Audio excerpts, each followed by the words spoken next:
ambitious people who are not talented, don't have charisma, and are not willing to work as hard as you. You have to be very careful with them. Very. The most dangerous people in society are lazy, ambitious people. All right, so, let's talk about this whole why so many countries don't like China thing. I mean, yeah, it's not really about history. No, it's about, reality. Take Britain, right? They've, fought pretty much everyone, but nobody really hates them anymore. But China, just minding its own business, growing fast, and somehow, boom, everybody's mad. Why? Well, it's simple. When China grows, it messes with other people's profits. So, let's start with a fresh example. AI, yeah. You heard about that DeepSeek model, right? Wow, it just blew up in days in Wall Street. Total panic mode. Microsoft, down 3.5%. Amazon, oh boy, first hour, bam, minus 0.24%. Oracle, dropped 8%.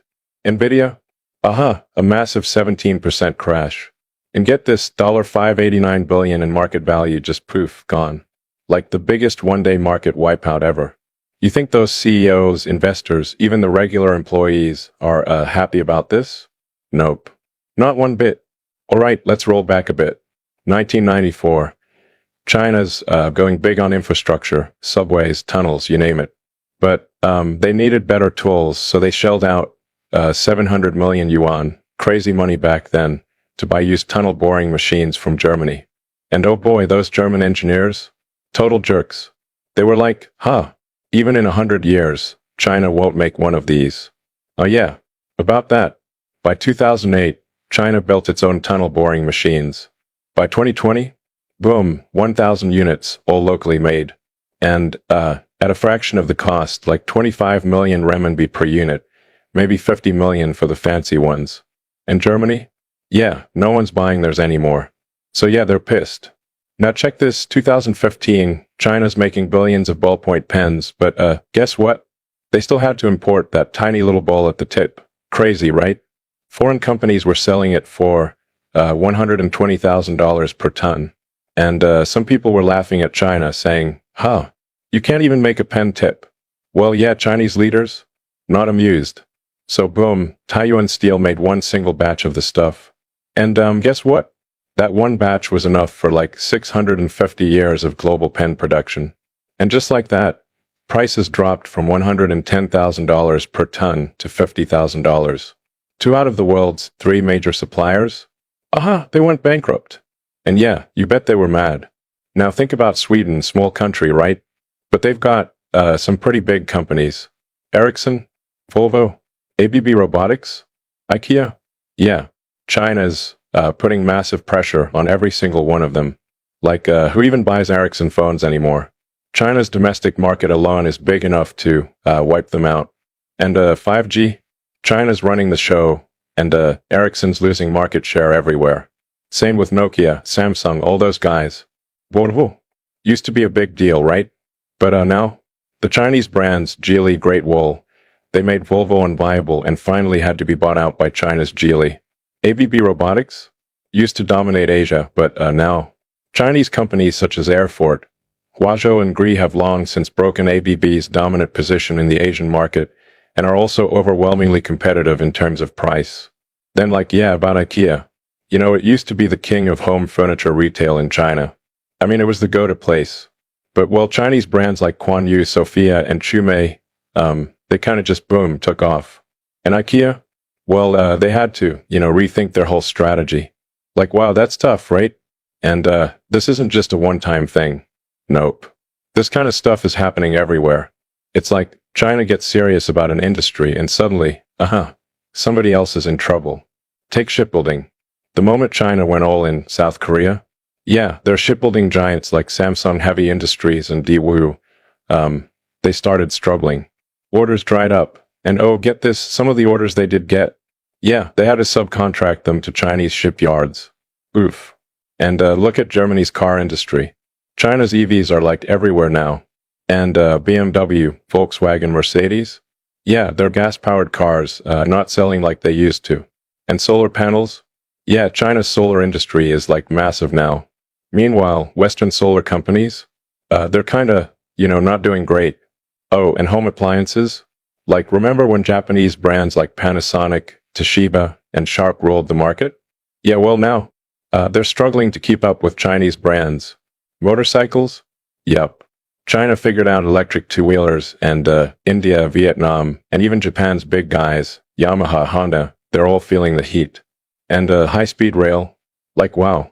China's train tech is so good now that countries are just, choosing China over France's Alstom or Japan's fancy bullet trains. Oh, real talk. Oh, and drones? Yeah, China's DJI basically owns the consumer drone market. And the US and Israel? Yeah, they're drone makers. Not super happy about that. We even tried, banning DJI just to give our own companies a fighting chance. So yeah, basically, when China steps into a market, things change fast. And, for regular folks, this is great. Lower prices, more choices, all that. But for the people running these industries, yeah, not so much. Like, they either got to compete or, just not exist anymore. And here's the thing. When you mess with people's money, oh boy, they do not like you. I mean, nobody wants to work harder if they don't have to, right? And before, a lot of these companies were just kind of, coasting. But now, China's making them actually try. And they hate that. That's why you don't see a lot of people hating on the UK. For centuries, China had been the dominant power in Asia, its economy thriving on silk, porcelain, and tea. The British, eager to trade, found themselves at a disadvantage. China demanded silver in exchange for goods, and Britain was running out of it. The solution, opium, a highly addictive drug that would open China's doors to foreign control. Yeah, they love China. Why? Because, China isn't crushing their industries. They just bring in affordable products, build stuff, and don't cause problems. But at the end of the day, does it really matter if some people don't like China? Not really. What matters is strength. As far as I know, the Chinese people don't really care about this. They just want to grow stronger and live a better life. So, you don't have to like China, but it's probably not a good idea to provoke them, because the sleeping dragon has already awakened. The United States has been the most powerful economic engine in the world longer than anyone's been alive. Now we have a situation, in the case of China, where the economy is likely to be 2, perhaps 3 times larger than that of the US. So imagine you're the biggest kid on the block for as long as anyone can remember, and suddenly a kid comes along who's twice your size. I've spent a lot of time in China and met with the leadership many times. The number of really smart, hardworking people in China is incredible. Everything. It's really far more impressive than what we have in the US. I recommend somebody just go to Shanghai and Beijing, look at the buildings. China, historically, has always been, with rare exception, been internally focused.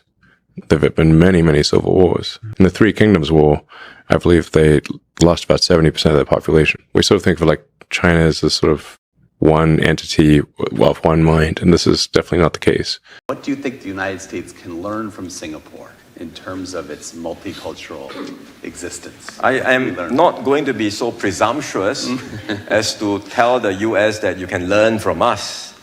But we have a model that works for our own circumstances and needs. It starts off by recognizing that people come from different backgrounds, different races, different religions. We do not seek to assimilate into one central identity. Rather, we want everyone to preserve their own cultures, their own traditions,